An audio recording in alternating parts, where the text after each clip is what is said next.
Welcome back, everyone. We're in Chapter 13 on chemical equilibrium, and we're to Section 3, which is on equilibrium constants. I told you yesterday that since making a product actually involves bumping together the reactants at exactly the right energy and the right configuration, sometimes it's easy to do if you have lots and lots of temperature. If the temperature is high and it's bumping around really fast, you have a high likelihood for two reactants to bump together and make a product. Or if it's very, very crowded with lots and lots of reactants together, so that there's so many choices to bump together that it's likely to make. But if the temperature is really low, or the concentration is very low, or you don't have a catalyst, that's the other option, the chances of every single molecule bumping together exactly at the right speed and orientation is pretty low. It's very unlikely that every single molecule will make a product. Now that's what the theoretical yield is. The theoretical is that if every single one of them come together, then you can get a certain amount of product or whatever. But you also have to remember that some of the product is going to break apart again into reactant. So even if every single one of the molecules do get that sufficient energy, some of them are going to break apart again. Okay, so what you're going to see here is there's actually a mathematical way to figure out how much is going to the right and how much is going to the left. Okay, so if you start a chemical reaction and let it happen a certain amount of time, and you could pick how much time you do it, something sufficient, whatever you sufficient is, a month or a year or a minute or whatever you decide as the scientist, and you measure, and as soon as everything comes to chemical equilibrium, so that the same amount of you get the same amount of product every time you measure, the same amount of reactant every time you're measuring, nothing is changing, then what you can say that this is finished. There's no more product going to be made, no more reactants are going to be made. Once at equilibrium, you can consider that it's finished. Now, we already talked about the fact that some molecules are switching places. There's always 15 people on the bus, but some people are getting off and some people are getting on. Some reactant is forming product at the same rate that some product is being broken apart into reactant. But once you know the concentrations of reactants and products, you can know, in this reaction, you're going to get about 80% of it going to product. Or in this reaction, you're going to get about 5% of it going to product. Okay? So an equilibrium constant really is just a number of a way to measure how much is going to product and how much is going to stay reactants. Okay? And these constants are ratios. We're going to see the ratios made from the concentrations of the reactants and the products. So let's look at this. Okay. Now, you need to understand. It's pretty simple, but because of all these letters, if you don't get it in your head, you're not going to understand it. Okay. This A, the capital letter A, is the whatever the first reactant is, or let's say it's the reactants. Okay. Let's say in this case it's all reactants. And A is going to somehow change into B. B is the products. So the capital letter A is an amount, or let's say that's whatever the reactant is, whatever the chemical symbol of the reactant is. Okay, that little a is the number of moles.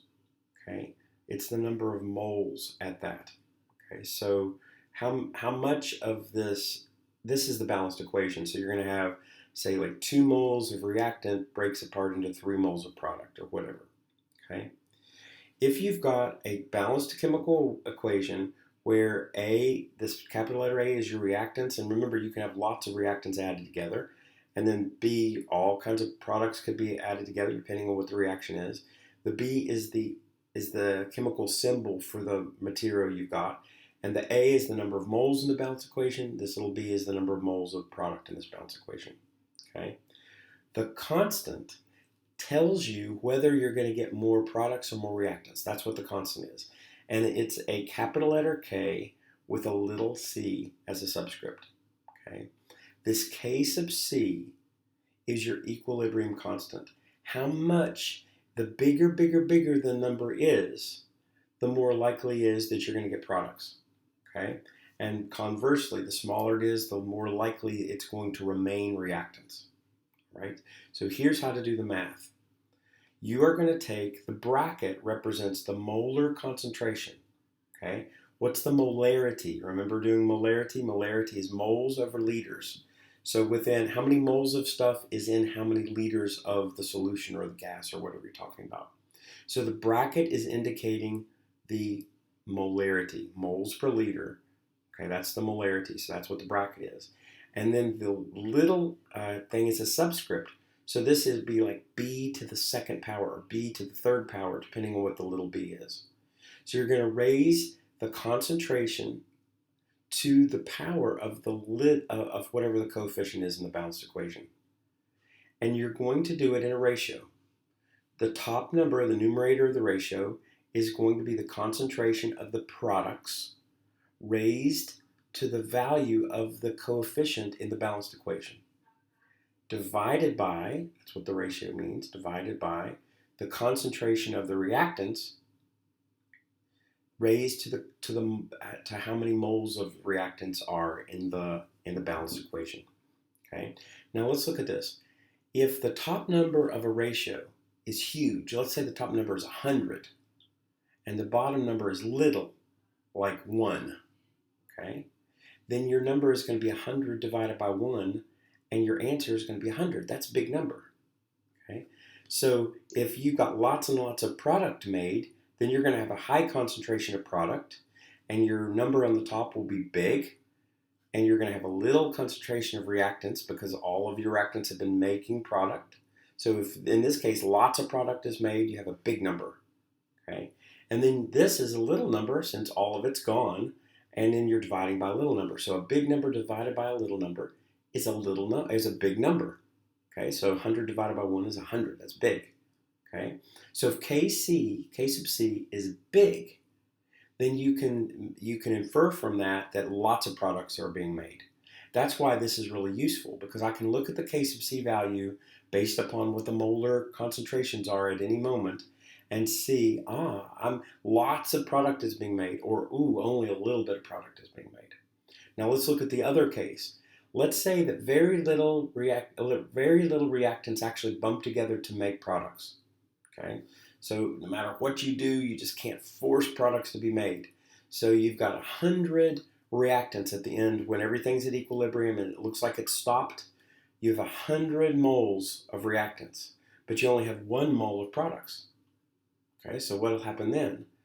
So remember, you've got coefficients here, you've got exponents, so this number would change a little bit. But if you have something small, let's say you have 1, okay, 1 and then something big divided by something big would be 1 divided by 100. Well, that's 0.01, which is a small number. So if K sub C is a small number, then you can infer from that not much product was made, more reactants, it just stays reactants. Okay? At the end of the situation, when you have equilibrium and you don't have any more change in concentration, everything's kind of stopped, even though that you've got switch watches, you've got people getting off the bus and on the bus, but it's same number of grams of product, same molarity. Well, then if K sub C is small, then you know I didn't make much product. It's mostly reactants. Or if K sub C is big, it must mean that if I have a big number, it must mean that I have lots of product and only a very little reactant. Okay, I hope that made sense. I went to that trouble because I think this looks so mathy that if you don't understand it, you'll just turn off, and I don't want you to turn off. Okay. So this, I believe, is helpful. You write the balanced equation because you need the coefficients in order to make the exponents. Okay, you write the products in brackets on the numerator, the molarity of the products, raised to the power of the coefficient in the balanced equation, divided by the denominator is the molar concentration of the reactants raised to the power of the reactants in the balanced equation. Okay. So here's an example. Write the K sub C expression for the reaction at equilibrium. Okay. It's at equilibrium, meaning that it doesn't change. The amounts of product and reactants are going to be stable. It stays the same number. Okay. So I've got carbon dioxide plus oxygen yields carbon monoxide plus oxygen is carbon dioxide. Okay, you've got a double arrow here, kind of hidden, but you have a double arrow meaning some of this carbon dioxide is going to break apart into carbon monoxide and oxygen, and then carbon monoxide and oxygen will come together to form carbon dioxide. So you don't know, like just by looking at the balanced equation, you have no idea how much is it going to be carbon dioxide and how much is going to stay carbon monoxide and oxygen. Okay, these are in the air, and if they come together, how likely are they to make a product? Is it only going to make only a few of these going to bump together to make this, or is all of them going to do it? Okay, that's what you have to be able to measure. So, what are your products? You start with the products.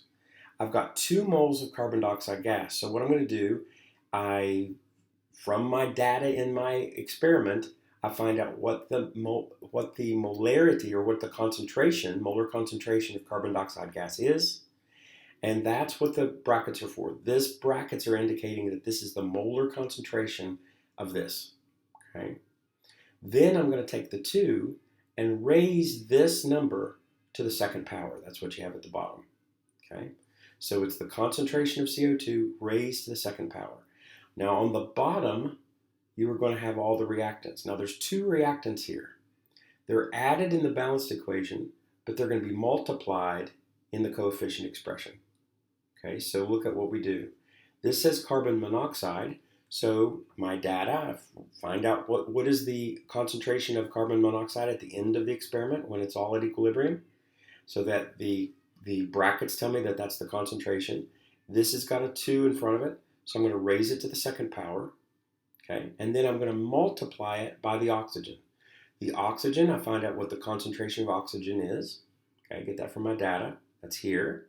And it is a 1 it's an implied 1 in the balanced equation, so I'm just going to leave it to the 1 power, so I don't have to say anything.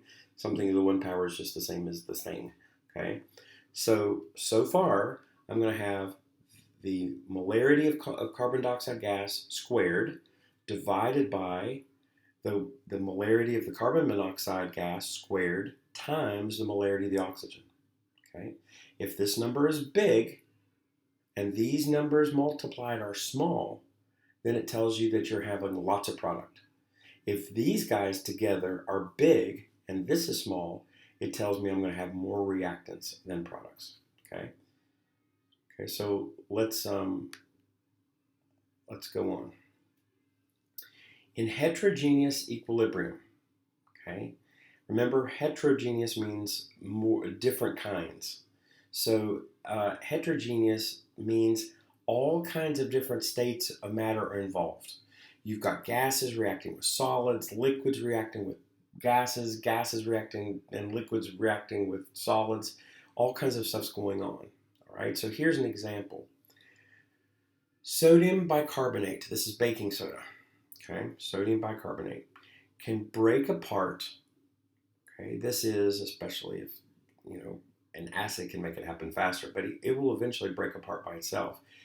Can break apart into sodium carbonate plus carbon dioxide gas plus water. Okay, you can have a dry material left in a jar, and if you come back to it in a month, you're going to have wet material inside that jar, even though no water actually got in, because it's breaking down into water. Okay, so the concentrations of solids and or liquids is constant. So since, once it's at equilibrium, it's constant. So what's the expression? Okay. The Kc expression is written with only the compounds that are gases. Now, this is really, really easy. It means that if you have any solids, you ignore them. If you have any liquids, you ignore them. You're only dealing with gases. Now, that's another reason why you have to do these. We've ignored them a lot because they never really helped a whole lot. It helped with aqueous when we were doing dissolving, but solids don't play in these K sub C expressions. This K sub C expressions are only dealing with gases. Okay, so you can ignore this. So let's look in the products first. Remember, it's on top. Solid, ignore it. Okay, going on. There's a gas, so I find the concentration of the gas in molarity, and there's no coefficient, so it's going to be the molarity of CO2 to the 1 power. See, that's a 1, it's implied. And then this is a plus, but it's going to be multiplied in the Kc expression. Water, you'd find the concentration of gaseous water at the end times 1, and then these are multiplied together. So the K sub C is going to be the concentration of carbon dioxide gas times the concentration of water. That's all that I need to find out whether it's going to be big or little.